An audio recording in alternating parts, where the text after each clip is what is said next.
Welcome to the Scottish Rite Journal podcast, an audio presentation of the Scottish Rite Journal, brought to you by the Supreme Council of the Scottish Rite, Southern Jurisdiction, Mother Supreme Council of the World.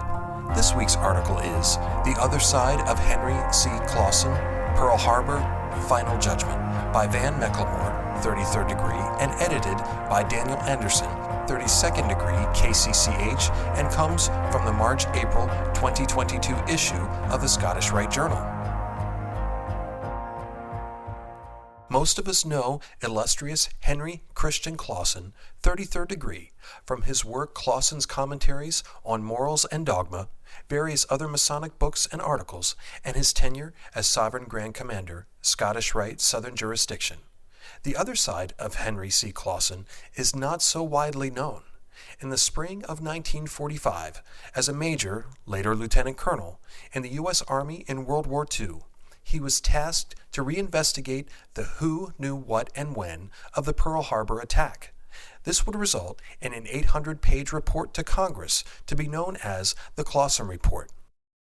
He would go on to co-author a book about the experience, Pearl Harbor, Final Judgment. According to co-author Bruce Lee, Henry wanted to write this book to firmly but politely correct the many errors made by historians who had written about Pearl Harbor but had never had access to the people or documents that Henry had. On December 6, 1941, Admiral Husband E. Kimmel, Commander-in-Chief of the United States Pacific Fleet, assured his staff that the Japanese would not attack Pearl Harbor.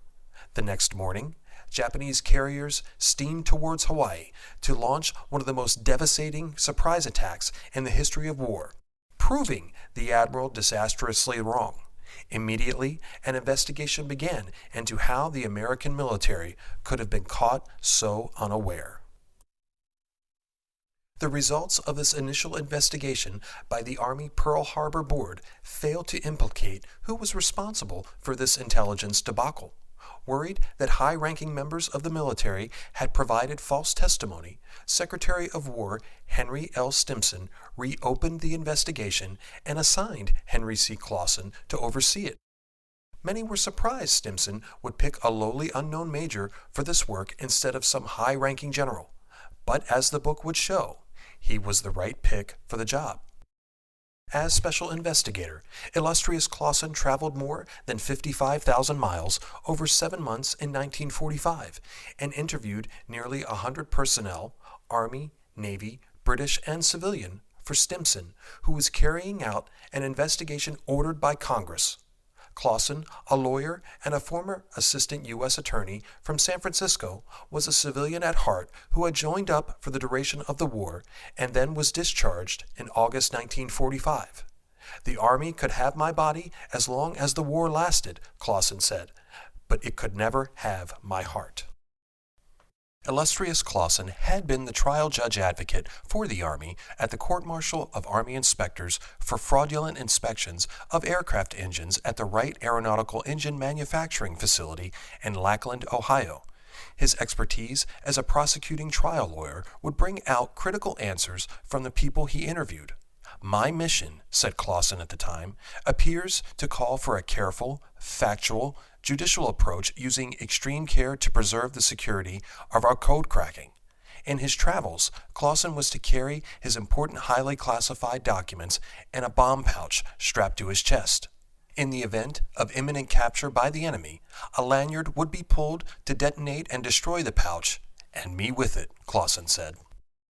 Stimson got the prior Army Pearl Harbor Board report, actually 2 reports, with a second top-secret section on code breaking on Pearl Harbor with its criticisms, but it was fatally flawed due to crucial but withheld evidence and perjured testimony. The board had only learned of the existence of top-secret code-breaking intercepts called Magic a week before it finished and was not granted additional time to investigate the data. The board initially was not allowed access to the Navy Hewitt report until an appeal was made to Navy Secretary James Forrestal. According to Clausen, the board failed to investigate the issues raised by the availabilities of these decrypts. MAGIC was established to combine the U.S. government's cryptologic capabilities in one organization dubbed the Research Bureau. Intelligence officers from the Army and Navy, and later civilian experts and technicians, were all under one roof. The three generals on the board had all been relieved of commands by Chief of Staff George C. Marshall, and hence were prejudiced against him. They were available, so were put on the list of available officers for the board by Marshall. After discussing the board reports with the Judge Advocate General and with Major Clausen, who had been assistant recorder to the Army Board, Stimson appointed illustrious Clausen as his special investigator to retake evidence and follow unexplored leads. Having the highest level of top-secret access, Clausen was able to search through documents not previously available to the investigators doing the Army Pearl Harbor Board report, most importantly, the deciphered intercepts from MAGIC. Even today, Clausen said, historians are denied access to the full range of decoded Japanese intercepts from the months before Pearl Harbor. Although there were numerous mistakes attributed to the Pearl Harbor attack, from the highest levels on down, illustrious Clausen's report saw that the biggest cause for the lack of preparedness during the Pearl Harbor attack was due both to having two separate commands at Pearl Harbor, Army and Navy, and having two separate intelligence organizations in Washington and elsewhere, Army and Navy. He also found negligence in both Army and Navy commanders at Pearl Harbor for not comprehending the magnitude of the messages sent to them from intelligence sources. Illustrious Clausen found that although the Navy and the Army were supposed to be sharing all intelligence reports, decipher Japanese radio and diplomatic traffic, and MAGIC intercepts, the services did not play well together, withholding vital information from each other for their own purposes. Clausen found that, on at least 11 occasions, Navy Admiral Husband Kimmel withheld from Army General Walter Short vital intelligence information that, if it had been passed along properly, might have caused Short to go on a full war alert prior to the Japanese attack. According to Clausen, there were horrendous errors of omission and commission in high commands of both the Army and Navy in Washington.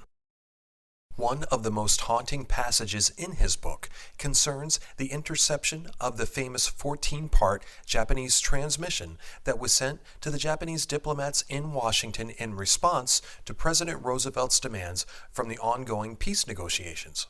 From sworn testimony of the officer in charge at the time, this transmission, including the 14-part war warning ending diplomatic relations, was deciphered at midnight, December 6th, 6 p.m. Hawaiian time.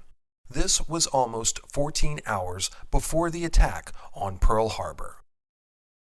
Most history books only indicate that the first 13 parts were received, but this is not the case, according to sworn testimony. This transmission was put aside until morning because the officer in charge did not want to invoke Marshall's infamous wrath for waking him at such a late hour. Also, various high-level officers at the time did not believe the transmission was important. When President Roosevelt received the parts on the morning of December, he at once said, "This means war." Would Marshall have thought the same? Even without these messages, other deciphered traffic on December 3rd revealed that the Japanese had instructed their foreign offices to destroy all codes and code machines. Illustrious Clausen noted in his book, once code-breaking machines were destroyed, there could be no turning back potential Japanese attacks. The consultants could no longer communicate with Tokyo. War had to follow. Would it not this be obvious that war is imminent? These are some of the many what-ifs of the Pacific War. Later in life, illustrious Clausen would serve as Sovereign Grand Inspector General of California and Sovereign Grand Commander of the Supreme Council, 33rd degree, Southern Jurisdiction.